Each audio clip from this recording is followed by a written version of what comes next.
ସତ୍ୟ ହେଉଛି ଯେ ଭୁବନେଶ୍ୱର ମଧ୍ୟ ଭୂମିକମ୍ପ ପ୍ରବଣ ଅଞ୍ଚଳ।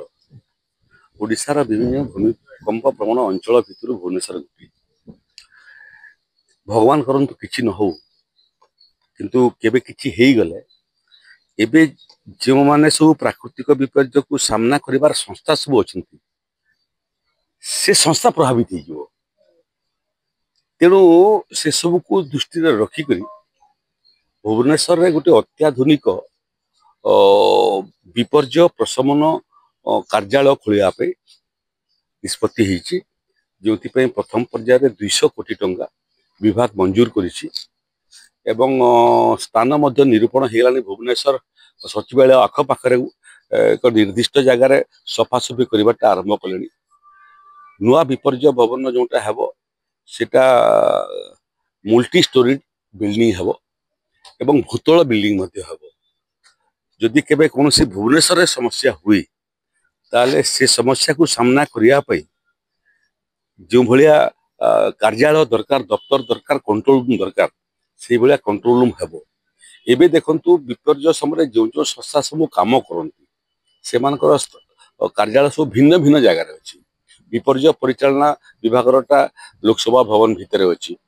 ଏଠି ଅଗ୍ନିଶମ ବିଭାଗ ଯାଇକରି 5 କିଲୋମିଟର ଆଗକୁ ପୁରୀ ରୋଡରେ ଅଛି। ଏଠି ODRF, NDRF, ଫରେଷ୍ଟ ଡିପାର୍ଟମେଣ୍ଟ ଯେଉଁମାନେ ମୂଳତଃ କାମ କରନ୍ତି, ଏକ୍ସପର୍ଟାଇଜ ଅଛନ୍ତି ଏବଂ ଆଉ ସବୁ ବିଭାଗ ଯେଉଁମାନଙ୍କର ମୂଳ ଭୂମିକା ହୁଏ ବିପର୍ଯ୍ୟୟ ସମୟରେ, ସେମାନଙ୍କୁ ସମସ୍ତଙ୍କୁ ସମାହିତ କରିକି ସେ କାର୍ଯ୍ୟାଳୟ ହେବ ଏବଂ ସେ କାର୍ଯ୍ୟାଳୟରେ ଏଇ ସମସ୍ତ ଦପ୍ତର ଯେଉଁମାନେ ବିପର୍ଯ୍ୟୟ ସମୟରେ କାମ କରନ୍ତି ସେମାନେ ଅବସ୍ଥାପିତ ହେବେ। ସେ ଡିପାର୍ଟମେଣ୍ଟ ମାନଙ୍କୁ ମଧ୍ୟ ସେ କାର୍ଯ୍ୟାଳୟ ଭିତରେ ପରସ୍ପର ସାଙ୍ଗରେ ଯୋଡ଼ିବା ପାଇଁ ମଧ୍ୟ ଆଧୁନିକ କାରିଗରୀ କୌଶଳର ବ୍ୟବହାର ହେବ। ଜିଲ୍ଲାପାଳ ମାନଙ୍କ ସାଙ୍ଗରେ ମଧ୍ୟ ଯେମିତି ବିଜୁଳି ଏବଂ ଟେଲିକମ୍ୟୁନିକେସନ ପ୍ରଭାବିତ ହେଲେ ମଧ୍ୟ ଆମେ କେମିତି ସେମାନଙ୍କ ସାଙ୍ଗେ ଯୋଡ଼ି ହେବୁ ଏବଂ ସେମାନଙ୍କ ଠାରୁ ସବିଶେଷ ବିବରଣୀ ନେବୁ ଏବଂ ସେମାନଙ୍କୁ ନିର୍ଦ୍ଦେଶ ମଧ୍ୟ ଦେବୁ, ସେଇଭଳିଆ କାର୍ଯ୍ୟାଳୟ ଆରମ୍ଭ ହେବା ପାଇଁ ଯାଉଛି। 2 ବର୍ଷ ସମୟ ଲାଗିବ ସେ କାର୍ଯ୍ୟାଳୟ ନିର୍ମାଣ ସମାପ୍ତ ହେବା ପାଇଁ। ଏବଂ ତାର ସାଙ୍ଗେ ସାଙ୍ଗେ ଅଳ୍ପ ଦିନ ତଳେ ମୁଁ କେନ୍ଦ୍ର ଗୃହମନ୍ତ୍ରୀଙ୍କୁ ମଧ୍ୟ ଭେଟିଥିଲି ଏବଂ ଆମ ପାଖରେ ଯେଉଁ ଆଧୁନିକ କାରିଗରୀ କୌଶଳ ଅଛି ସେଟା ତାଙ୍କୁ ଅବଗତ କରେଇଲି।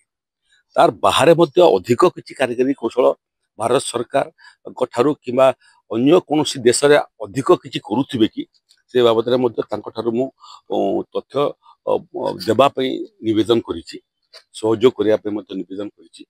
ଓଡ଼ିଶା ଏବେ ସାରା ଭାରତ ବର୍ଷରେ ପ୍ରାକୃତିକ ବିପର୍ଯ୍ୟୟକୁ ସାମ୍ନା କରିବା ପାଇଁ ଶ୍ରେଷ୍ଠ ରାଜ୍ୟ, କିନ୍ତୁ ଶ୍ରେଷ୍ଠ ରାଜ୍ୟ ହେଲେ ମଧ୍ୟ ଆମ ପାଇଁ ଆକାଶ ହେଉଛି ସୀମା। ଆହୁରି ଅଧିକ କ'ଣ କରାଯାଇପାରିବ ଏବଂ ଆହୁରି ବିଷମ ପରିସ୍ଥିତି ଯଦି ଆସେ ତାକୁ ମଧ୍ୟ କେମିତି ଆମେ ସାମ୍ନା କରିପାରିବୁ ତା ବାବଦରେ ବର୍ତ୍ତମାନ ଠାରୁ ପ୍ରସ୍ତୁତି ଆମେ ଆରମ୍ଭ କଲୁଣି।